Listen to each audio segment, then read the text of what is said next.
آگے بڑھیں اور کچھ دیگر خبریں شامل کریں. آپ کو بتائیں کہ فائنانس آرڈیننس منظور کرنے کے لیے حکومت کی کوششیں تیز.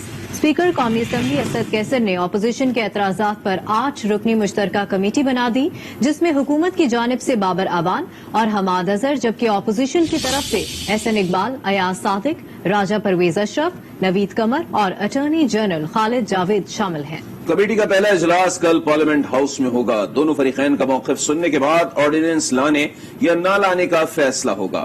کمیٹی اس بات کا بھی جائزہ لے گی کہ حکومت قومی اسمبلی کی منظوری کے بغیر منی بل آرڈیننس کے ذریعے لا سکتی ہے یا نہیں. حکومت کے پاس نہ ہی معاشی ٹیم ہے اور نہ ہی معاشی پلان ہے. 3 سال بعد بھی یہ حکومت وزیر خزانہ تلاش کر رہی ہے. احسن اقبال کی تنقید، کہا اربوں روپے کی تحقیقات کے باوجود نیب گرفتار نہیں کرتا. وزیروں کو نیب نہیں دیکھتا بلکہ فیس دیکھتا ہے. انہوں نے پوچھا چیئرمین نیب بتائیں چینی اسکینڈل میں کس کو گرفتار کیا. اس حکومت کے پاس نہ معاشی پلان ہے نہ معاشی ٹیم ہے، جو 3 سال کے بعد بھی وزیر خزانہ تلاش کر رہی ہے.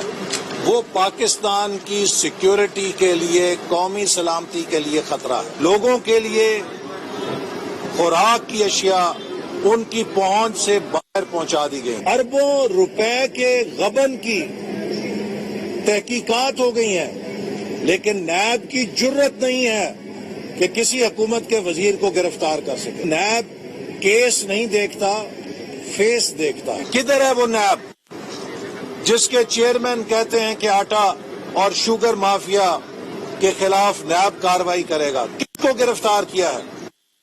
مشیر احتساب شہزاد اکبر کہتے ہیں کہ حکومت نے چینی مافیا کے خلاف کارروائی کی. عدالت نے بھی کمیشن کی کارروائی کو درست قرار دیا. فورنزک رپورٹ سے فراڈ کے مختلف طریقہ کار پتہ چلے. 8 سے 10 لوگوں نے پورا سسٹم یرغمال بنا رکھا تھا. واٹس ایپ پر سٹا کھیل کر قیمت اوپر نیچے کی جاتی تھی. 464 اکاؤنٹس کا پتہ چلایا اور 32 کروڑ کی رقم منجمد کی. جو چیز ڈفرینٹ ہے وہ سب سے پہلے بڑی ہے جو عمران خان صاحب کی گورنمنٹ میں، کہ انہوں نے اس کے اوپر ایک باقاعدہ ڈیٹیلڈ پروب کرانے کا فیصلہ کیا، جو کہ شوگر انکوائری کمیشن کی رپورٹ کی صورت میں سامنے آیا. اس کمیشن کی رپورٹ کے نتیجے میں مختلف ایکشن تجویز کیے کہ کورٹس کی طرف سے بھی ایک پوری کلین چٹ ملی کہ یہ تمام کارروائی جو کمیشن کی رپورٹ کے نتیجے میں جو فائنڈنگز آئی ہیں ان کے اوپر ہونا ضروری ہے اور قانون کے مطابق ہے. اس کا جو فورینزک انالیسس کیا تو اس میں بہت زیادہ انکشافات تھے، جس نے یہ تمام چیز انرتھ کر دی ہے کہ یہ اصل میں سٹا مافیا کام کیسے کرتا ہے. یہ واٹس ایپ کے اوپر پرائس اسپیکولیٹ کرتے ہیں. 8-10 بڑے پلیئر ہیں پنجاب کے اندر جو پورے چینی کی مارکیٹ کو چلاتے ہیں اور وہ طے کرتے ہیں کہ قیمت کیا ہوگی. 464 ذاتی بینک اکاؤنٹس میں، کسی کمپنی کے نام پہ نہیں، ذاتی بینک اکاؤنٹس ہیں ان کے، وہ 32 کروڑ کے قریب کی جو رقم ہے فریز کر دی گئی ہے ان اکاؤنٹس کے اندر ساری. سندھ ہائی کورٹ نے پیپلز پارٹی کے رہنما نثار کھوڑو کا نام ECL سے نکالنے کا حکم دے دیا ہے. عدالت نے نثار کھوڑو کو 9 اپریل سے 19 مئی تک ملک سے باہر جانے کی اجازت دے دی. نیب نے درخواست کی مخالفت کرتے ہوئے موقف اپنایا کہ نثار کھوڑو کے خلاف 3 انکوائریز کر رہے ہیں.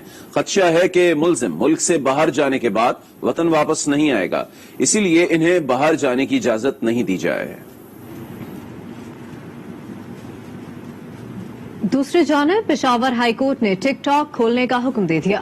عدالت نے PTI کو غیر اخلاقی مواد کی اپلوڈ روکنے کے لیے اقدامات کا حکم دیا. ریمارکس دیے کہ ٹک ٹاک کھول دیں لیکن اس پر غیر اخلاقی مواد اپلوڈ نہیں ہونا چاہیے.